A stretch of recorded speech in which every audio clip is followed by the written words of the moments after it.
안녕하세요.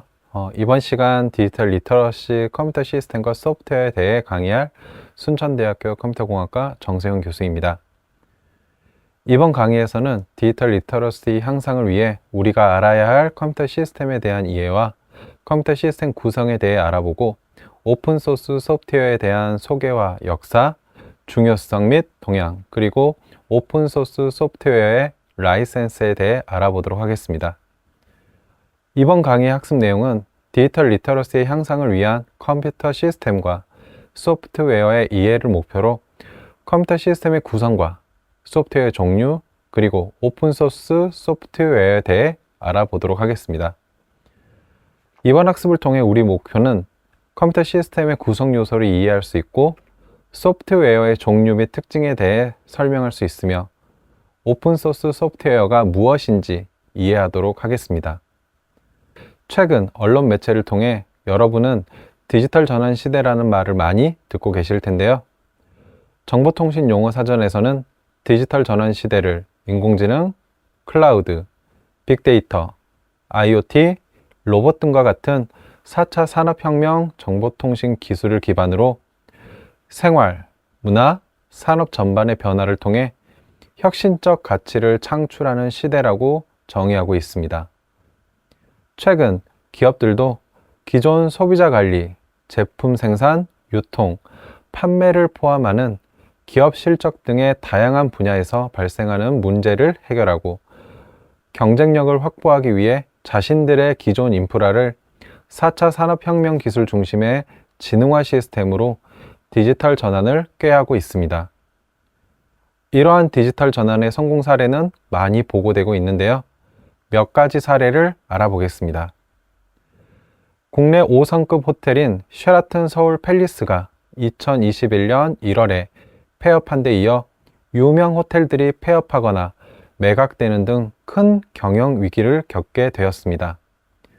이때 4차 산업혁명 기술을 이용해 위기를 극복하려는 노력이 시도되었고 노보텔 호텔이 인공지능 기술을 활용하여 음성인식을 통한 각종 객실 용품을 로봇이 시간에 관계없이 24시간을 제공하는 엠봇 서비스를 포함하여 호텔 내 객실 관리, 보안, 에너지 관리까지 다양한 기능을 연결하는 디지털 전환을 통해 운영 및 관리 비용을 크게 향상하게 되었습니다. 또 다른 사례는 여러분들도 잘 알고 있는 글로벌 커피 기업인 스타벅스의 디지털 전환 사례입니다. 1987년 이후 커피 전문점으로 꾸준히 성장했으나 이후 수많은 커피 기업과의 경쟁으로 기업 위기가 찾아왔습니다. 스타벅스는 GPS 기반 고객 취향, 매장 추천 서비스와 고객 등록 차량에 대한 개인화 서비스 및 주문, 결제, 개인화에 이르기까지 사업 영역 전반에 걸친 디지털 전환을 시도했고 편의성 극대화를 통해 경영 위기를 극복하게 된 사례라고 할 수 있겠습니다.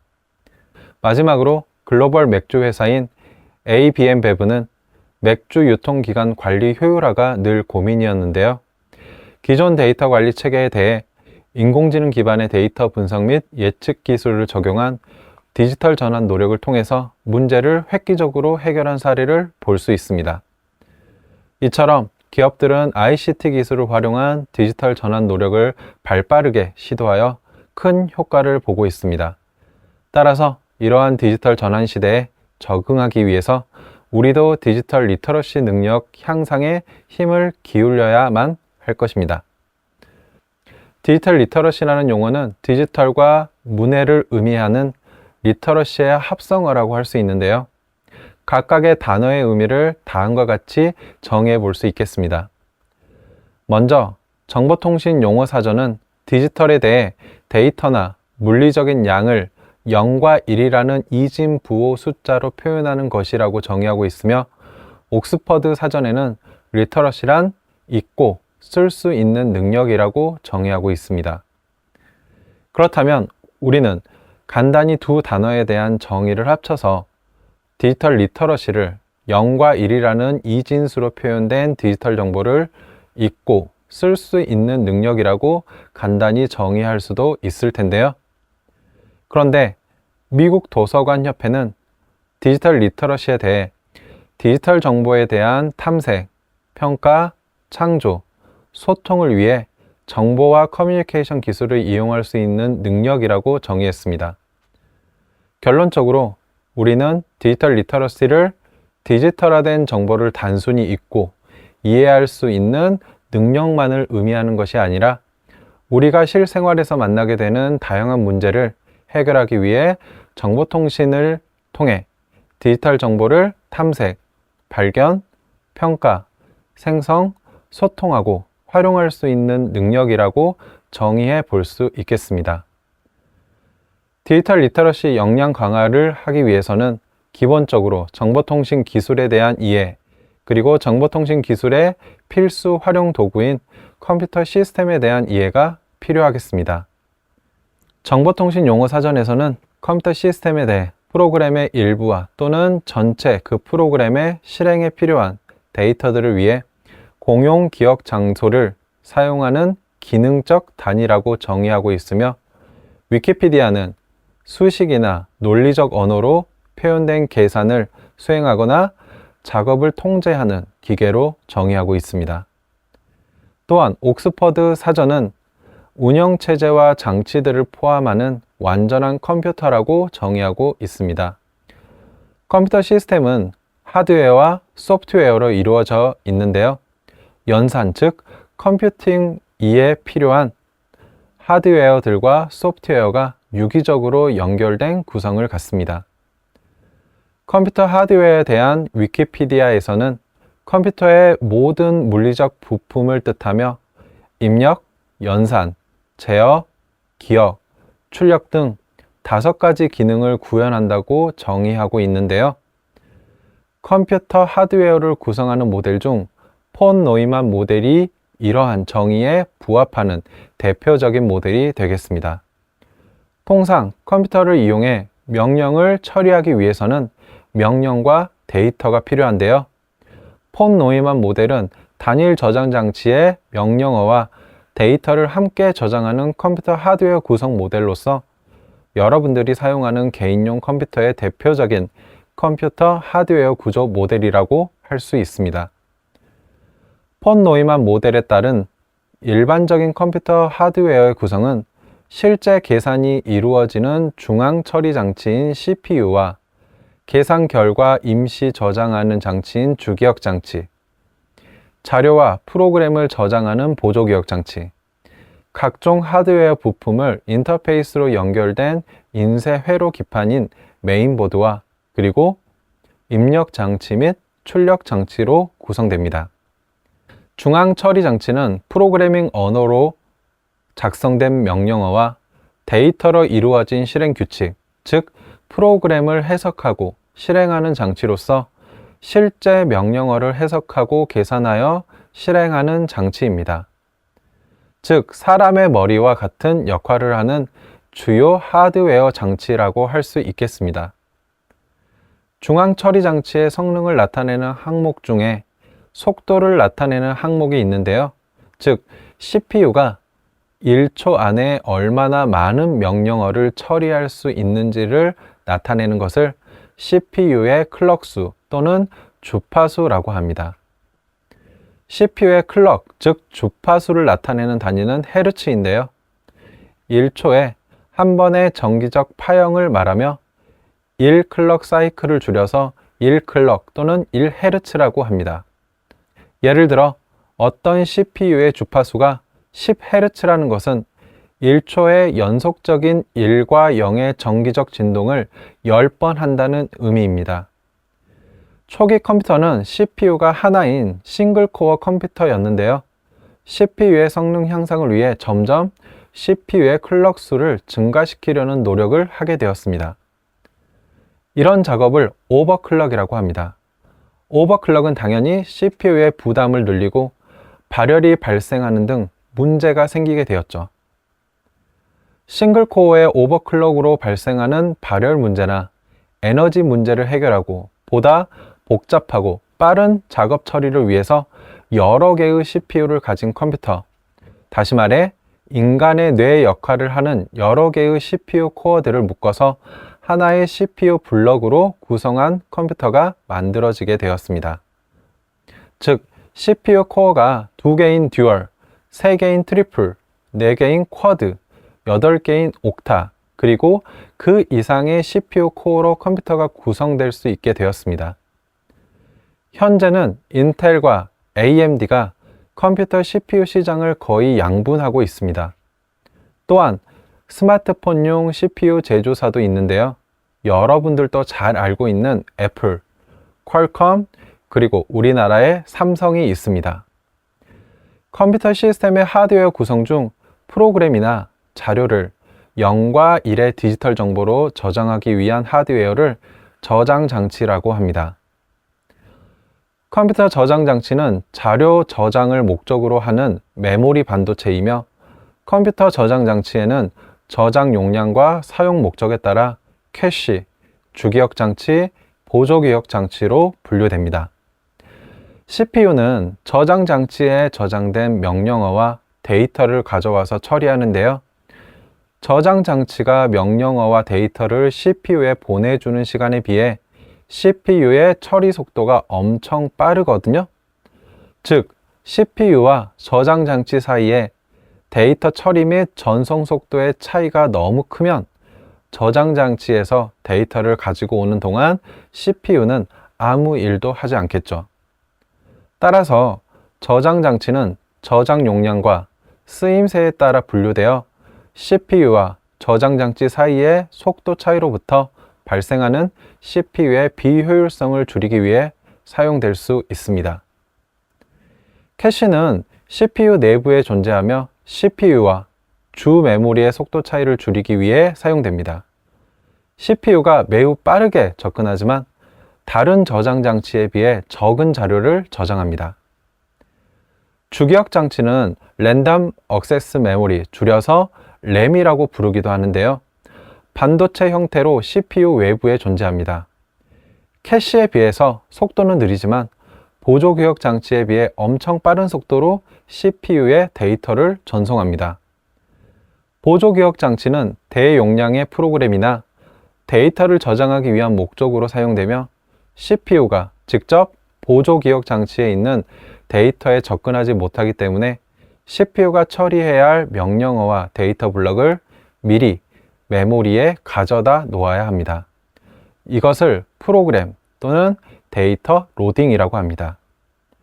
보조 기억 장치의 종류는 다양한데요.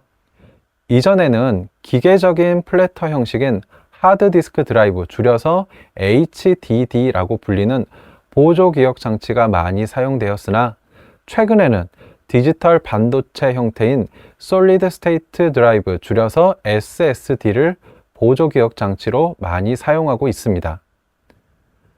저장 장치들 간의 차이점을 비율을 들어 알아보고 저장 용량과 처리 속도, 비용 측면에서 비교해 보도록 하겠습니다. 먼저 보조 기억 장치는 대용량 저장 장치로서 냉장고에 비유될 수 있는데요. 사람을 CPU에 비유하자면 먹을 수 있는 음식의 원재료들이나 1차, 2차 가공된 음식, 즉 프로그램이나 데이터를 저장하는 것이 보조 기억 장치라 할 수 있겠습니다. 주기억 장치는 식탁이나 밥상으로 비유될 수 있습니다. 사람은 냉장고에 있는 원재료 또는 1차, 2차 가공 음식을 직접 냉장고에서 바로 먹지는 않잖아요. 여러분들이 먹을 수 있는 음식을 냉장고로부터 꺼내서 밥상을 차리듯이 보조 기억 장치에 저장된 프로그램이나 데이터를 CPU가 처리할 수 있게 일정한 저장 공간인 주기억 장치에 가져오게 됩니다. 또한 캐시는 식탁에 차려진 음식 중에 좋아하거나 자주 손이 가는 음식을 따로 바로 수저를 사용해 먹기 위해 담는 접시나 그릇에 비유할 수 있겠습니다. 이처럼 냉장고, 식탁 또는 밥상, 그리고 그릇에 비유되는 저장 장치들은 용량과 처리 속도 및 가격에 있어서 용량은 외부 저장 장치, 주 메모리 저장 장치, 캐시의 순서로 크며 처리 속도와 가격은 반대로 캐시, 주기억 장치, 그리고 외부 기억 장치의 순서로 높다는 것을 알 수 있습니다. 기억 장치의 저장 용량은 메모리의 크기를 표시하는 단위인 바이트 단위로 나타낼 수 있는데요. 킬로바이트는 2의 10승, 메가바이트는 2의 20승, 기가바이트는 2의 30승, 테라바이트는 2의 40승으로 나타낼 수 있습니다.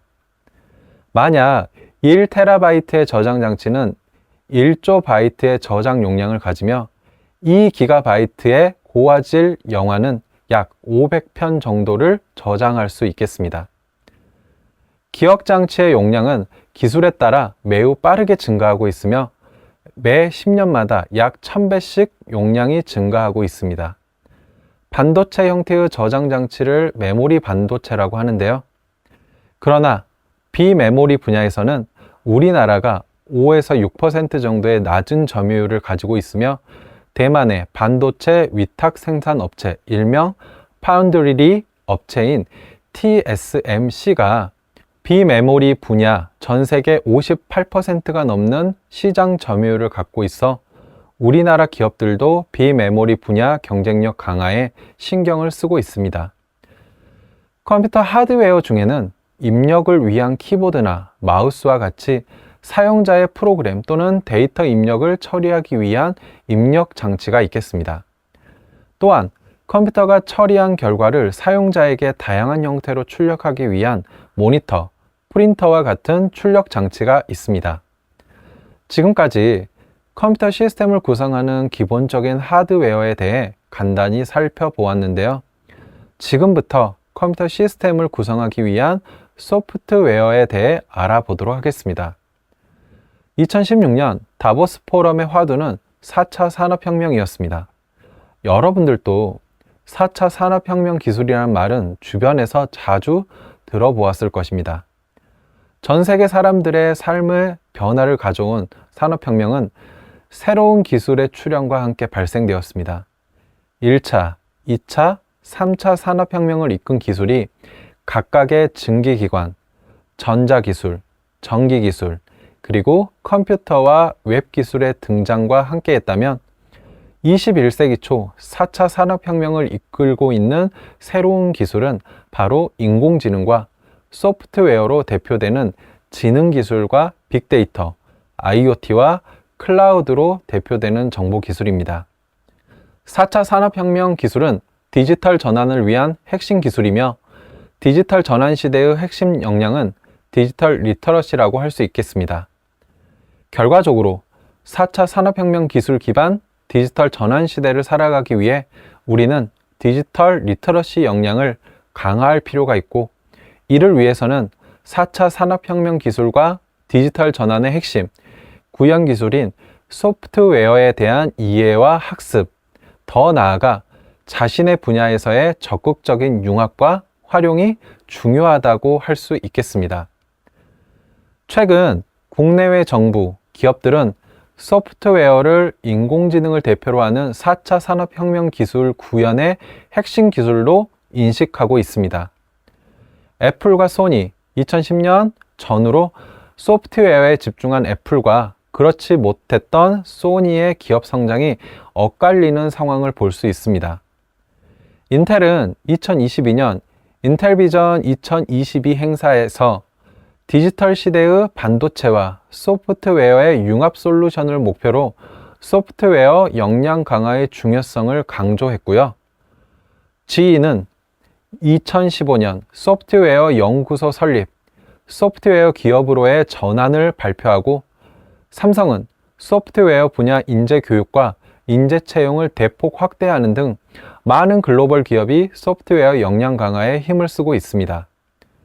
또한 현대자동차, 테슬라와 같은 자동차 제조업체도 소프트웨어를 디지털 모바일 산업 도약의 핵심 기술로 인식하고 있습니다.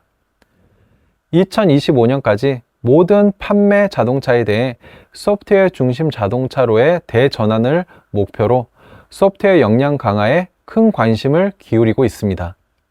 그렇다면 컴퓨터 소프트웨어란 정확히 무엇을 말하는 걸까요?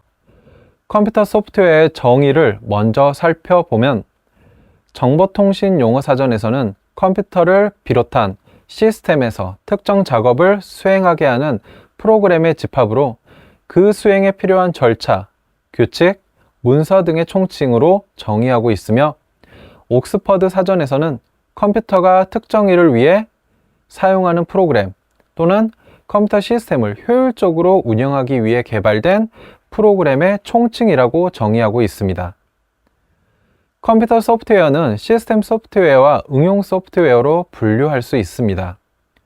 시스템 소프트웨어에 대한 위키피디아에서는 시스템 소프트웨어는 응용 소프트웨어를 실행하기 위한 플랫폼으로 제공하고 컴퓨터 하드웨어를 동작, 접근할 수 있도록 설계된 컴퓨터 소프트웨어이다 라고 정의하고 있습니다.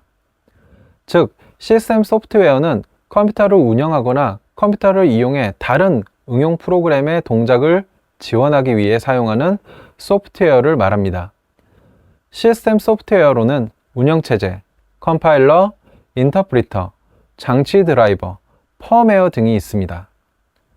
대표적인 시스템 소프트웨어인 운영체제는 사용자가 컴퓨터를 켜면 핵심 프로그램인 커널이 주 기억 장치, 즉 메모리에 올려져 컴퓨터를 작동시키고 운영을 관리하여 프로그램에 효율적으로 실행될 수 있도록 환경을 제공하는 기본 소프트웨어라고 정보통신 용어 사전은 정의하고 있습니다. 옥스퍼드 사전에서는 컴퓨터가 작동하고 다른 프로그램을 실행하는 방법을 제어하는 일련의 프로그램들이라고 정의하고 있습니다. 간단히 말해 컴퓨터를 통해 사용자가 원하는 응용 프로그램을 사용할 수 있도록 하드웨어 자원, 즉 CPU, 기억장치, 입출력 장치 등을 관리하고 지원하는 프로그램을 의미한다고 생각하면 되겠습니다. 대표적인 운영체제로는 윈도우, 리눅스, iOS, 안드로이드, 아두이노 등이 있습니다. 또 다른 소프트웨어의 종류로는 응용 소프트웨어가 있습니다. 응용 소프트웨어는 넓은 의미에서는 운영체제에서 실행되는 모든 소프트웨어를 뜻합니다. 또는 좁은 의미에서는 운영체제 위에서 사용자가 직접 사용하게 되는 소프트웨어들을 뜻한다라고 위키피디아에서 정의하고 있습니다. 다시 말해서 응용 소프트웨어는 사용자가 대표적인 시스템 소프트웨어인 운영체제를 통해 컴퓨터의 자원을 이용해 자신의 목적을 이루기 위해 사용하는 모든 종류의 소프트웨어를 말한다고 할 수 있겠습니다. 여러분들이 평소 사용하는 한글, 워드, 게임 프로그램, 웹브라우저, 카카오, 음악 재생 프로그램, 그림판, 영화 재생 프로그램 등이 모두 응용 소프트웨어입니다. 지금까지 디지털 전환 시대에 우리가 디지털 리터러시 역량 강화를 위해 요구되는 컴퓨터 시스템과 소프트웨어에 대해 간단히 알아보았는데요. 최근 들어 자주 그리고 중요하게 언급되고 있는 컴퓨터 소프트웨어에 대한 개발 및 활용 방식이 있는데요. 바로 오픈소스 소프트웨어, 즉 OSS입니다. OSS에 대해 말할 때 그 의미와 중요성을 잘 설명하고 있는 책이 있는데요. 에릭 레이먼드가 쓴 성당과 시장이라는 책입니다. 레이먼드는 책에서 두 가지 OSS 개발 방식인 성당 모델과 시장 모델을 비교 설명하는데요. 성당과 시장이라는 공간적 특징을 OSS 개발 주체와 형식이 서로 다른 두 가지 모델에 비유한 것입니다. 성당 모델은 소프트웨어의 소스코드를 출시할 때에만 소스코드를 공개하고 개발 시에는 소수의 개발자만 소스코드에 접근하고 참여하는 OSS 개발 방식이고, 시장 모델은 소스코드가 인터넷을 통해 일반에 공개된 상태로 개발하는 OSS 개발 방식이라고 설명하고 있습니다. 레이먼드는 두 모델의 비교를 통해 보는 눈만 많으면 코드 수정이 쉽고 빠른 개발이 가능하다는 개념을 제시하고 시장 모델의 효용성과 의미를 주장하고 있습니다. OSS에 대해 정보통신 용어 사전에는 오픈소스 소프트웨어 라이센스에 따라 소스 코드가 공개되어 누구나 자유롭게 사용하고 수정하거나 재배포할 수 있는 소프트웨어라고 정의하고 있는데요. 안드로이드, 웹서버의 강자 아파치, DB 분야 인기 스타인 MySQL, 그리고 파이어폭스 등이 바로 오픈소스 소프트웨어 프로젝트의 결과물들이라고 할 수 있겠습니다. 정부와 기업 모두 소프트웨어 중에 오픈 소프트웨어의 효용성과 중요성에 대해 점점 더 큰 관심을 가지게 되어 있습니다. 2021년 정보통신산업진흥원의 오픈소스 소프트웨어 실태 조사 보고서에는 이러한 사실을 잘 나타내고 있는데요.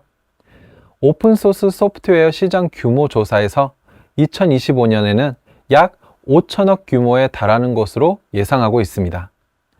그렇다면 각 국가의 정부나 글로벌 기업에서 OSS 사용에 대한 관심이 커지고 있는 이유가 있을 텐데요. OSS를 사용하는 가장 큰 이유들 중에 주요 이유를 몇 가지 살펴보도록 하겠습니다. 첫 번째 이유는 경제적 효율성입니다. 제품 개발에 필요한 주요 소프트웨어를 무료 또는 비오픈소스 소프트웨어에 비해 매우 저렴한 비용으로 사용할 수 있기 때문에 OSS를 사용하는 사용자의 입장에서는 매우 큰 경제적 이득을 가질 수 있습니다. 다음으로는 종속성 극복입니다. 즉, 특정 업체에 종속되는 경향을 극복할 수 있다는 것인데요. 사용자가 운영체제 선택에 있어서 마이크로소프트사의 독점적 영향력으로부터 벗어나 오픈소스 소프트웨어인 리눅스를 훌륭한 대안으로 선택할 수 있다는 것을 예로 들 수 있겠습니다.